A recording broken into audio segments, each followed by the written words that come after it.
ಓಂ ಶಾಂತಿ. ಇಂದಿನ ಮುರಳಿಯ ದಿನಾಂಕ 5/2/2025. ಪ್ರಾತಃ ಮುರಳಿ. ಓಂ ಶಾಂತಿ. ಬಾಪ್ತಾದ ಮಧುಬನ. ಮಧುರ ಮಕ್ಕಳೇ, ಈ ಶರೀರ ರೂಪಿ ವಸ್ತ್ರವನ್ನು ಇಲ್ಲೇ ಬಿಡಬೇಕಾಗಿದೆ.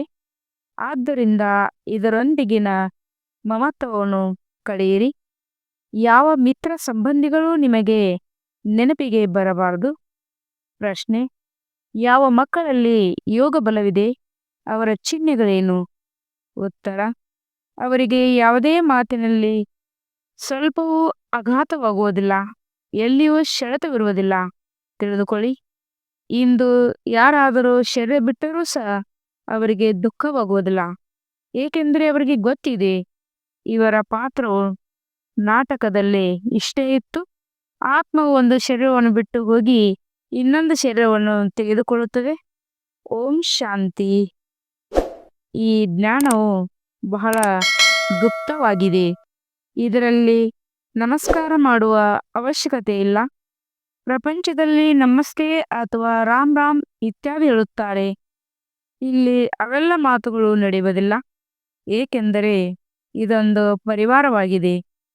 ಪರಿವಾರದಲ್ಲಿ ಒಬ್ಬರು ಇನ್ನೊಬ್ಬರಿಗೆ ನಮಸ್ತೆ ಅಥವಾ ಗುಡ್ ಮಾರ್ನಿಂಗ್ ಎನ್ನುವುದು ಶೋಭಿಸುವುದಿಲ್ಲ.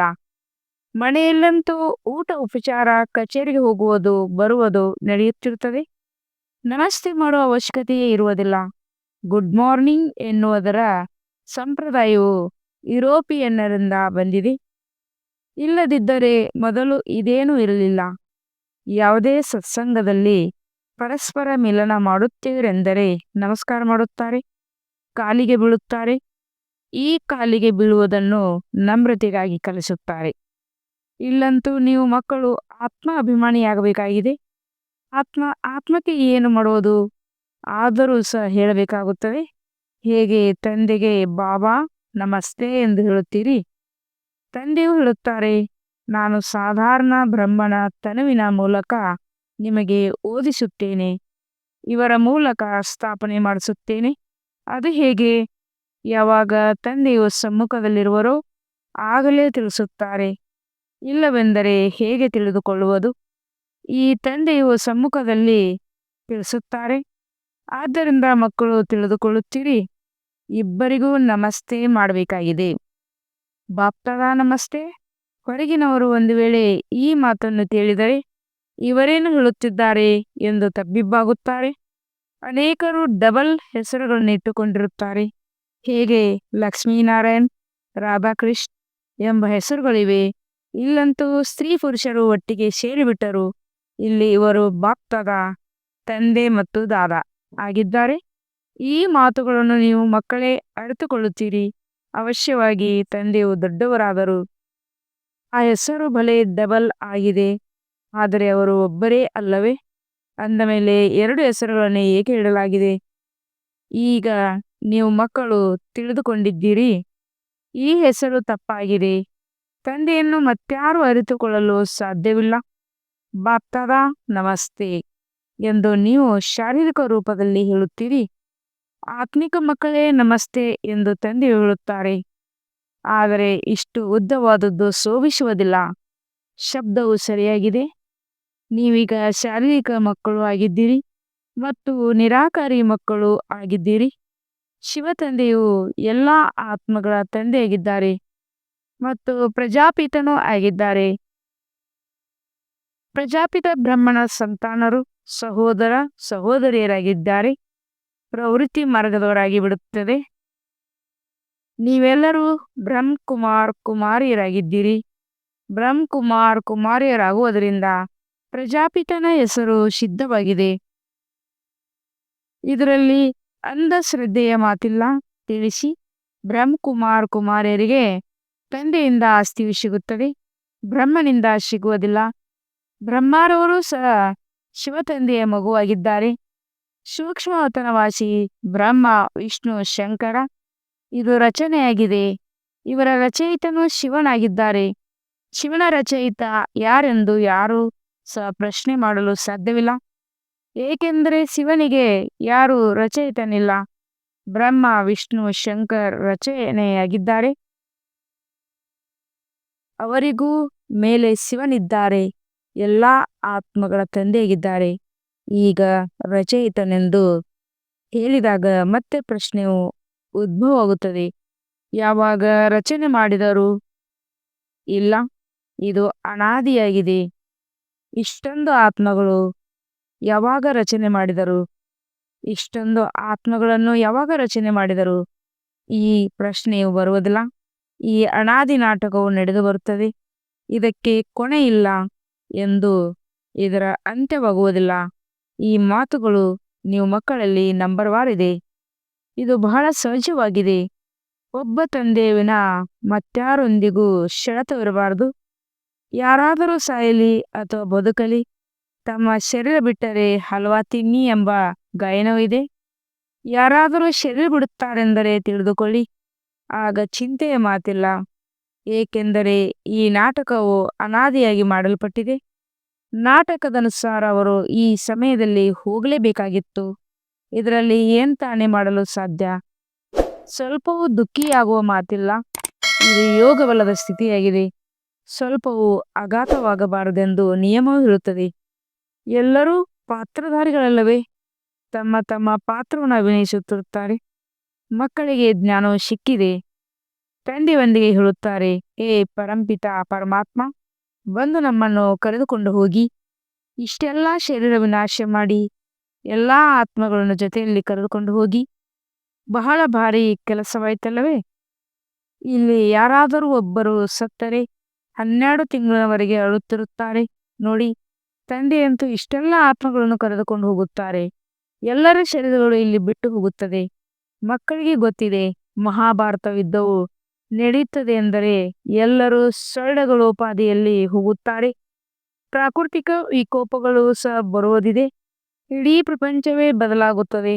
ಈಗ ನೋಡಿ, ಇಂಗ್ಲೆಂಡ್, ರಷ್ಯಾ ಎಷ್ಟೊಂದು ದೊಡ್ಡದಾಗಿದೆ. ಸತ್ಯಯುಗದಲ್ಲಿ ಇವೆಲ್ಲವೂ ಇತ್ತೇ? ನಮ್ಮ ರಾಜ್ಯದಲ್ಲಿ ಇದ್ಯಾವುದೂ ಇರಲಿಲ್ಲ. ಒಂದೇ ಧರ್ಮ, ಒಂದೇ ರಾಜ್ಯವಿತ್ತೆಂದು ಪ್ರಪಂಚದಲ್ಲಿ ಯಾರ ಬುದ್ಧಿಯಲ್ಲಿಯೂ ಬರುವುದಿಲ್ಲ. ನಿಮ್ಮಲ್ಲಿಯೂ ನಂಬರ್ವಾರ್ ಕೆಲವರ ಬುದ್ಧಿಯಲ್ಲಿ ಮಾತ್ರವೇ ಒಳ್ಳೆಯ ರೀತಿಯಲ್ಲಿ ಕುಳಿತುಕೊಳ್ಳುತ್ತದೆ. ಒಂದು ವೇಳೆ ಧಾರಣೆ ಇದ್ದರೆ ಸದಾ ಆ ನಶೆ ಇರುವುದು. ನಶೆಯು ಕೆಲವರಿಗೆ ಬಹಳ ಕಷ್ಟದಿಂದ ಇರುತ್ತದೆ. ಮಿತ್ರ ಸಂಬಂಧಿಕರು ಮೊದಲಾದವರೆಲ್ಲರಿಂದ ನೆನಪನ್ನು ತೆಗೆದು ಒಂದು ಬೇಹದ್ದಿನ ಖುಷಿಯಲ್ಲಿ ನಿಲ್ಲುವುದು ಬಹಳ ಚಮತ್ಕಾರವಾಗಿದೆ. ಹಾ, ಇದು ಅಂತ್ಯದಲ್ಲಿ ಆಗುವುದು.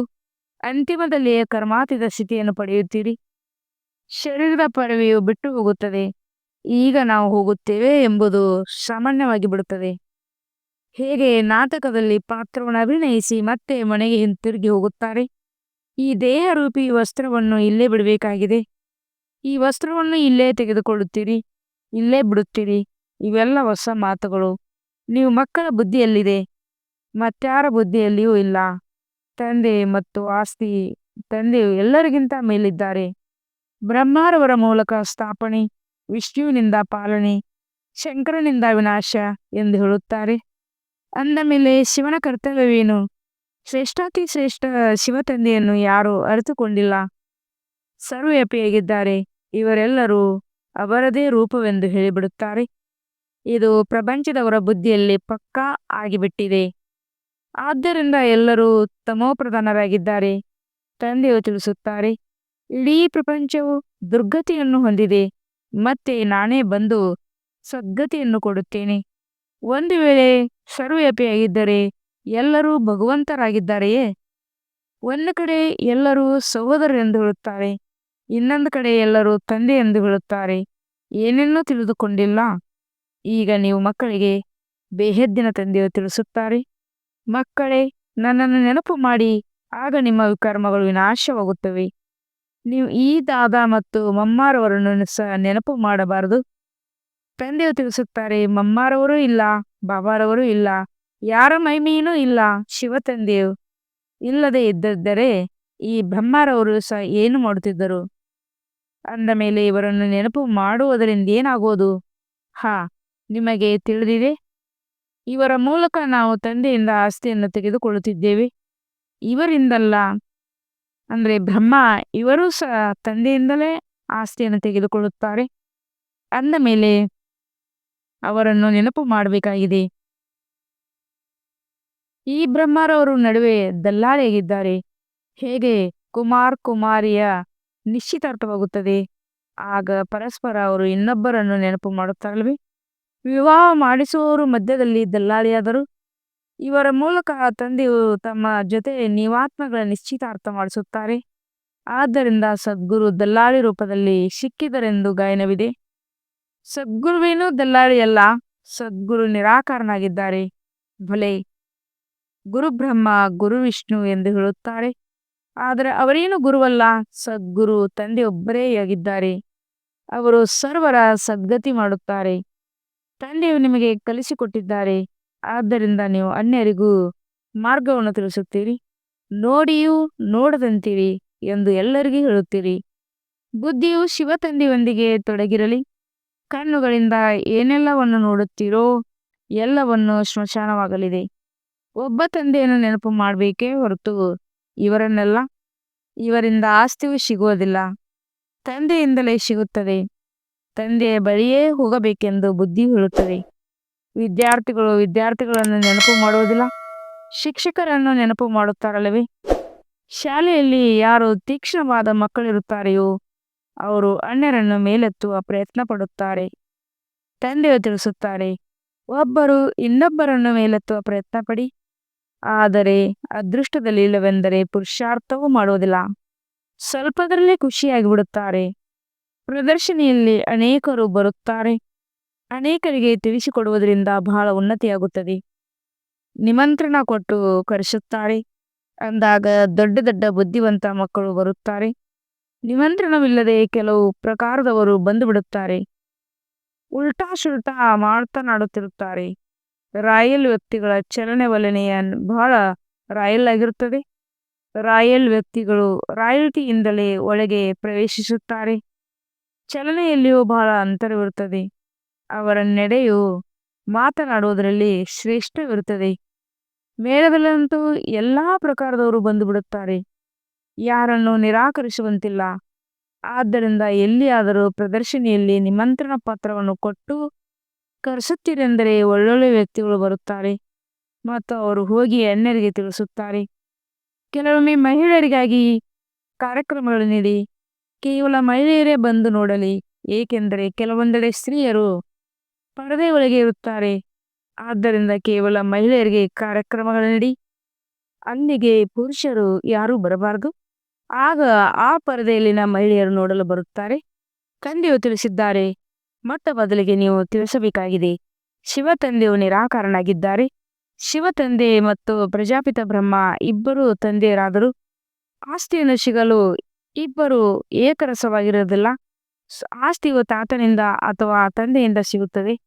ತಾತನ ಆಸ್ತಿಯ ಮೇಲೆ ಅಧಿಕಾರವಿರುತ್ತದೆ. ಬಲೆ ಎಂಥ ಕುಪುತ್ರವಾಗಿ ಮಗುವಾಗಿದ್ದರೂ ಸಹ ತಾತನ ಆಸ್ತಿಯು ಸಿಕ್ಕಿಬಿಡುವುದು. ಇದು ಇಲ್ಲಿಯ ನಿಯಮವಾಗಿದೆ. ಇವರಿಗೆ ಹಣ ಸಿಕ್ಕಿದರೆ 1 ವರ್ಷದಲ್ಲಿ ಹಾರಿಸಿಬಿಡುತ್ತಾರೆ ಎಂಬುದು ತಿಳಿದಿದೆ. ಆದರೆ ಸರ್ಕಾರದ ನಿಯಮವೇ ಈ ರೀತಿ ಇದೆ. ಅಂದಾಗ ಕೊಡಲೇಬೇಕಾಗುತ್ತದೆ. ಸರ್ಕಾರವು ಏನೂ ಮಾಡಲು ಸಾಧ್ಯವಿಲ್ಲ. ಬಾಬಾರವರು ಅನುಭವಿಯಾಗಿದ್ದಾರೆ. ಒಬ್ಬ ರಾಜನ ಮಗಳಿದ್ದರು. 1 ಕೋಟಿ ರೂಪಾಯಿಗಳನ್ನು 12 ತಿಂಗಳಿನಲ್ಲಿ ಸಮಾಪ್ತಿ ಮಾಡಿಬಿಟ್ಟರು. ಇಂಥವರು ಇರುತ್ತಾರೆ. ನಾನು ನೋಡಿದ್ದೇನೆಂದು ಶಿವತಂದೆಯು ಹೇಳುವುದಿಲ್ಲ.